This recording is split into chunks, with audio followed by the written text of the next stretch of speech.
Hello, welcome to Andertons TV. My name is Jack Duxbury, he's Tay-Tay. This is the Behringer DeepMind 12, and I think that you should buy this for your first synth. I'm going to explain why. Reason one, it's a polysynth. What is a polysynth? It allows you to play multiple voices at once, so I can do things like chords. Won't be able to do that on a mono synth. And you might be at home thinking, oh, but Jack, I don't play keyboards and I just kind of want to get into the synth side of things. But I swear that down the road, you're going to want that polyphony because you're going to want to try out different things. You know you're going to grow into it. Like, that's why when you're a kid, your mum buys you slightly bigger shoes because they know you're going to grow, all right? The other thing is that the DeepMind 12 is not only a very feature-laden polysynth with 12 voices, so loads of polyphony for me to play with. I can do lots of complex voicings, I could even put in a sustain pedal and all that jazz, but it's also a badass monosynth.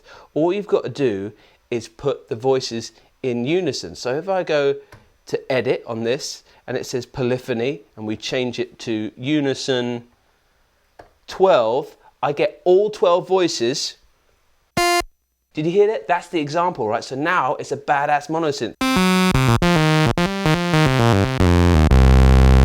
You see that voice meter there? That means that every time I'm hitting a note, all 12 voices are hitting. And you may think, oh, just a bit louder, but check this out. Unison D tune, baby.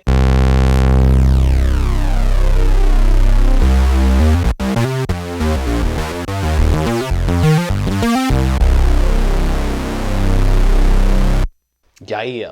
Second reason, hands-on control. It's physical, it's real. I can understand why I'm the same. I'm thinking, maybe I'll put my money, if I'm learning synthesis, into software synths because they represent, to me, loads of sound for not a lot of money. And why would I even fork out for this synthesizer? And for me, it's the hands-on control. And for example, we were with this patch.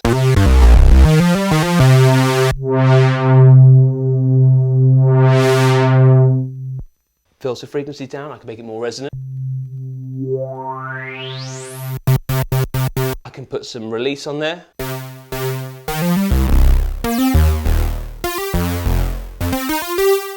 Set off an arpeggiator.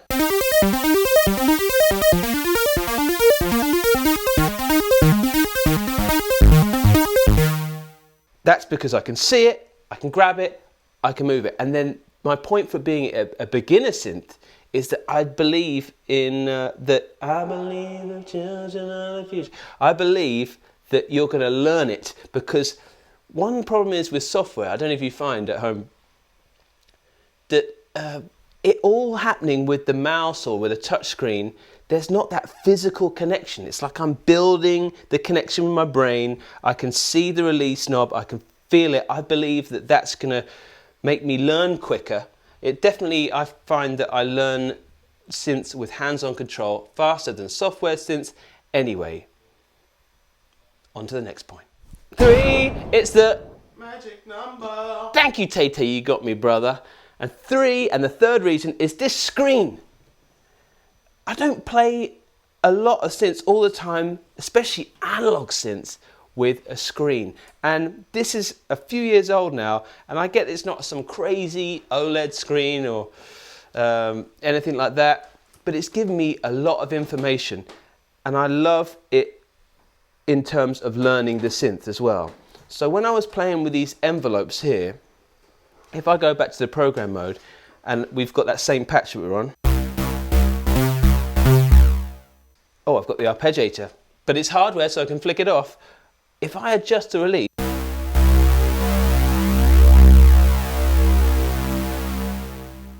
it's changing on the graph and I can see the envelope. Now you may not know what an envelope is, but it's basically how the note's going to work over time. That's what's cool with the sliders. I can see the sliders in this position, but because I'm working from a preset, and this is the big flaw on some other synths with presets without a screen, is that I don't really know what value that is, but I can look at the screen and it instantly changes. So here, the note's going to come in a bit slower. And I can see that from that ramp on the screen. I can also adjust the sustain level. So I can see it goes up, down, flattens out at the sustain level, and then I could put on more release. And that's all reflected here on the screen.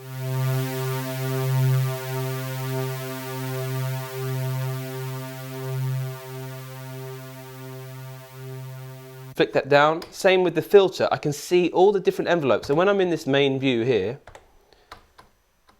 it actually shows me the state of the other envelopes. So that's really good, because here we've got 3.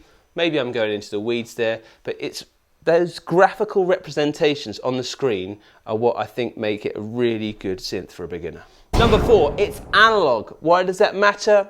Analog sounds better, right? Well, not necessarily. At this price point, you're going to get a lot of digital synthesizers as well.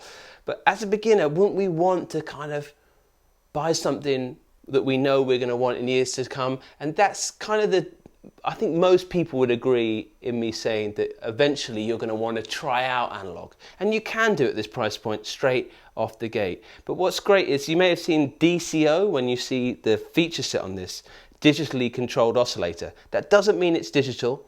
That means that it's still an analog oscillator, but it uses a digital chip just to kind of reference itself and make sure everything's bang in tune. But what's cool about the DeepMind is that you can actually make it even more analog, right? So let's try that out. Go into the voice mode here, edit, and we're going to put it back to the poly mode. So I can play chords. We love it. Now, what we want to do is we want to make it sound more analog. Now, what does more analog mean? Wobbly, vintage. You might think, hang on, I don't want that. I want it bang in tune. Great. It's going to be right there, but we can do things to change that. On the same screen down here, you'll see we've got oscillator drift, parameter drift, and drift rate.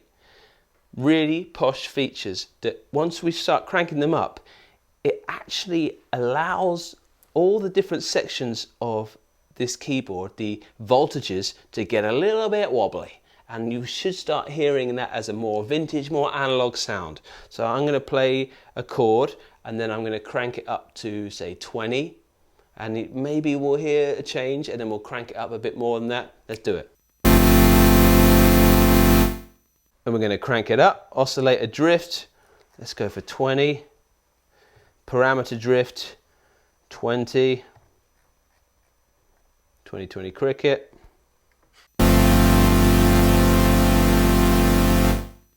I can hear it a little bit. We're going to crank this up to 50, and I think it's going to be a little bit seasick.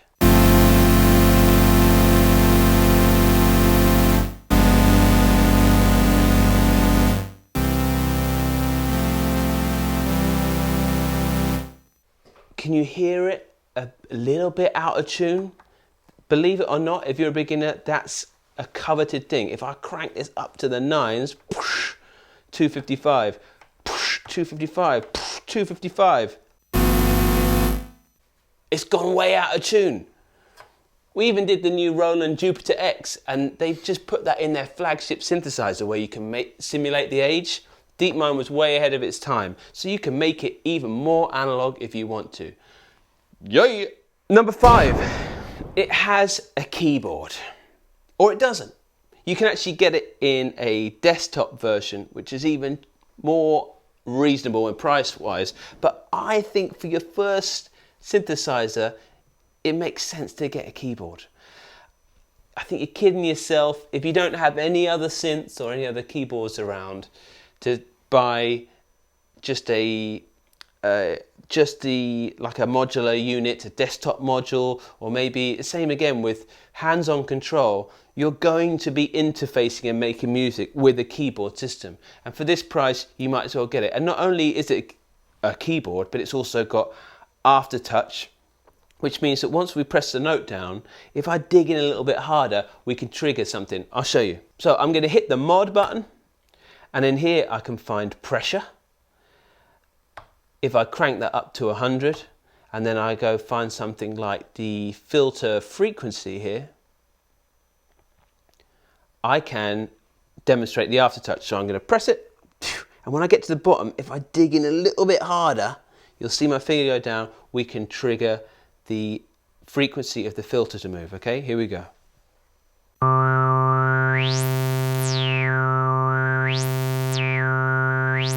And we can do that with whole chords.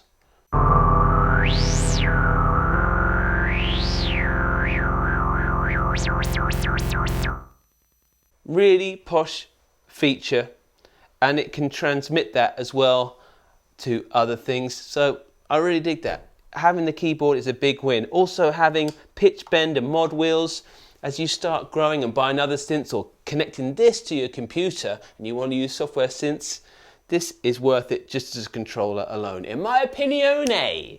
Number 6, presets. You may not know, but like a lot of analog synths out there don't have the ability to recall presets. Or you may be looking at ones, monophonic synthesizers, where you're like, oh cool, I like all the kind of choices and I maybe want to patch things and create sounds. But it gets a bit long in the tooth when you can't recall a sound you made the night before and you want to show your friend, or you want to go out and gig that sound, or maybe you just want to track how good you are at making sounds. Like, that's a really good part of learning, is being able to store presets to see almost like a practice log. And in here you've got over 1,000 user locations to save sounds in, and hundreds and hundreds of presets already built in.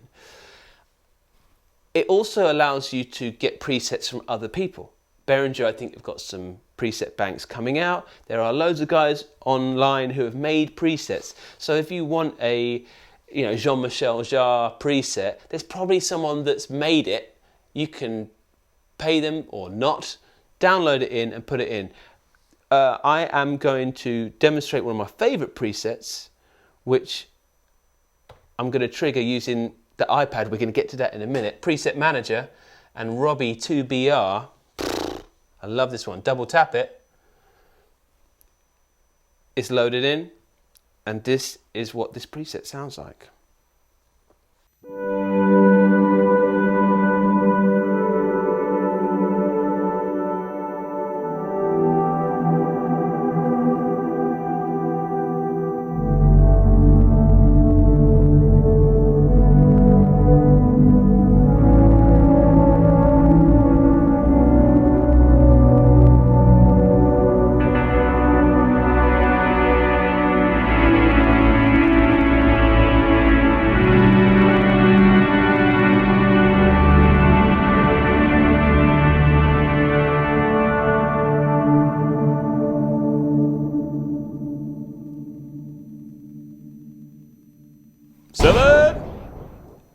Effects. Why is that good for a beginner synth? Maybe I hear effects, I don't want to kind of complicate things. Again, room to grow. Eventually, even with the greatest analog synths of all time, people put effects on there for dressing up the salad. You don't just have a salad, you put some dressing on it. And not only did this have some effects, it's got 33 effects, and we can have 4 of them running at any time. We can change the order of them, they can be in parallel or series.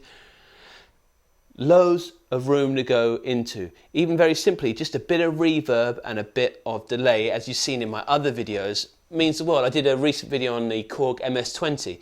It's a classic synth, but when you put a little dollop of reverb and delay on it, hey, it becomes magical and way more emotive. Sticking with that preset I just played, the Robbie 2RBR, catchy.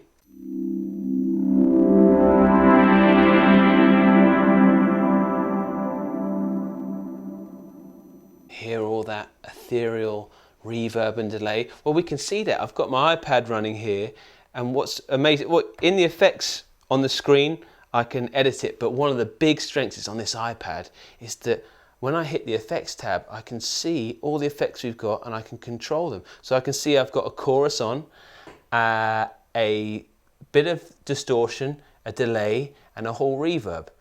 If I go in, if I take all the effects off, here's the same patch.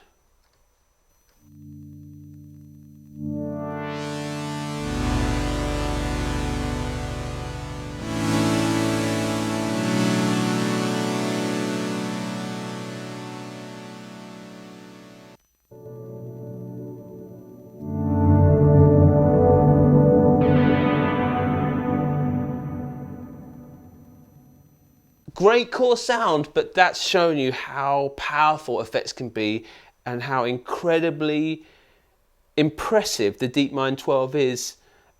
Almost class leading at any price point in what you can do with the effects, how you can order them, and this interface, especially with the iPad. Come on, Behringer, you got it right.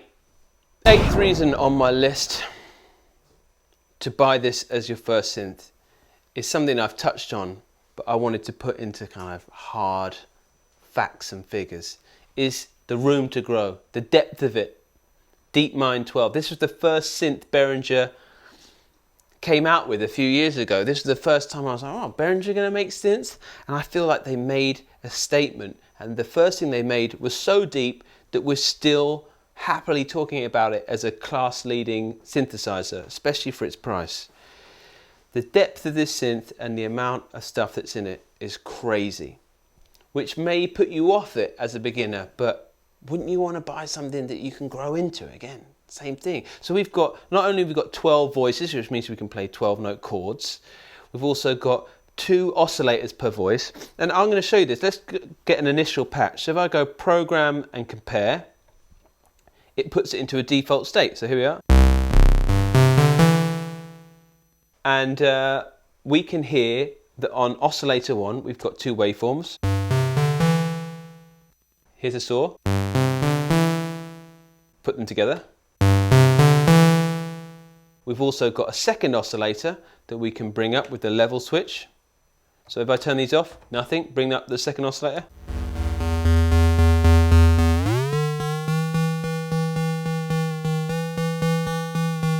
And I can tune that against the, so now we've got 3 oscillators. Play chords with those, you know.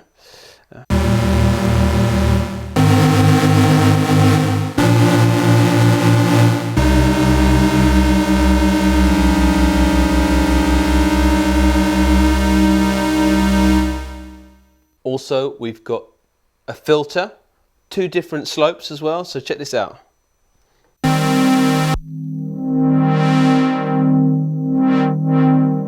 Perfectly represented on the screen as well. If I put some resonance on, it even shows me the little resonant bump there.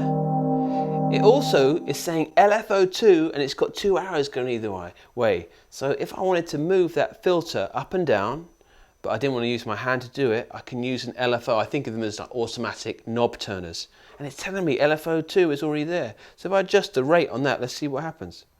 Well, actually, I've got to turn up the LFO amount here. And you see, it's even showing that the arrows are going left and right. So I'm going to be doing more with it. Let's have a listen.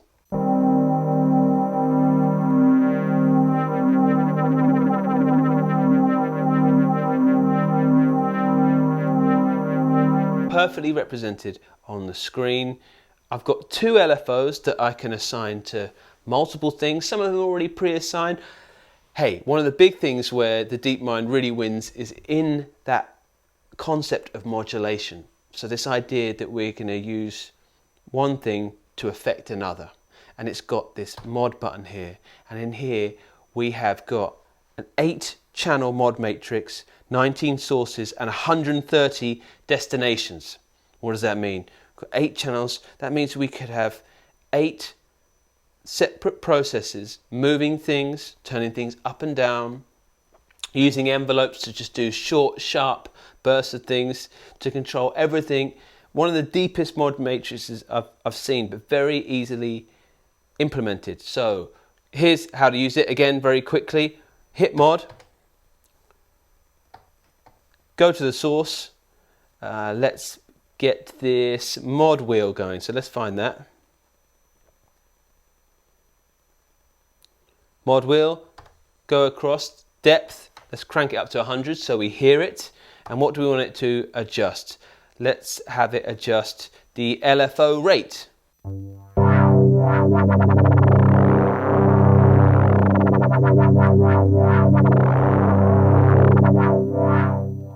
And you could see how I could have the mod wheel on 8 channels do 8 different things, and that one mod wheel could change the whole sound inexorably. So super deep. Not only that, it's also got an arpeggiator and a motion control sequencer. We've got the iPad functionality, built-in Wi-Fi. That's how we're doing this. Also, we can USB it up to our computer, use a computer editor.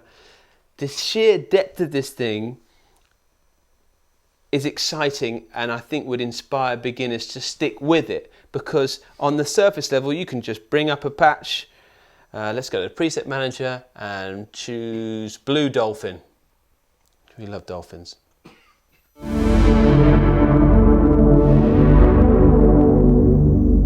That's what you're going to get when you get it out the box. I may not know anything, but I can just start fiddling with these faders. So let's have a go with this.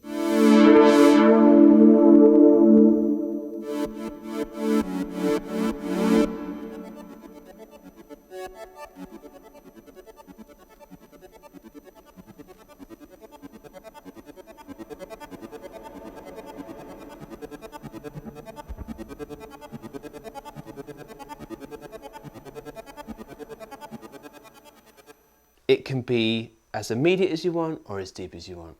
Well done, Behringer. Reason number 9 is the price. It's crazy cheap from us. In sales speak, we shouldn't use the word cheap, but at this price, it is cheap. It's an awesomely deep product, but we're doing it at the moment with the keyboard for $659. Check the website because we don't know, which way the wind's blowing. It could change the price. But they also do a desktop version. If you already have a keyboard or something else that has a MIDI out, you could definitely buy the desktop version. That's only $539. It's kind of crazy that upstairs we got some overdrive pedals now that are more money from the shop if you want to buy those. So you could buy one overdrive pedal that would be more expensive than this synth that I could see you having forever, because there's really no limitations here. You can strip it back to be as vintage and analog as you want, as futuristic and built-in Wi-Fi, crazy future synth. It's an amazing bit of kit. And the last reason, the 10th reason, is just the sound of it. So I'm going to play through a few of my favourite presets and leave you with that. I hope this helped if you're looking for your first synthesizer. I've got a few friends that ask me, because I do these videos, Jack, what should I get? And I constantly am recommending the DeepMind 12, but I realised I hadn't done a video on it. So apologies for that. And thanks for watching. Also, if you go to on the Behringer website, there's a link. It will send you an email and it will instruct you to hit like and subscribe on this channel, but you might as well do it now, because Taylor will get angry otherwise. If you like what we're doing. If not, and you'd like something else, let me know in the comments. We're reading them and we're trying to learn from them. I appreciate it. See ya.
Thank you.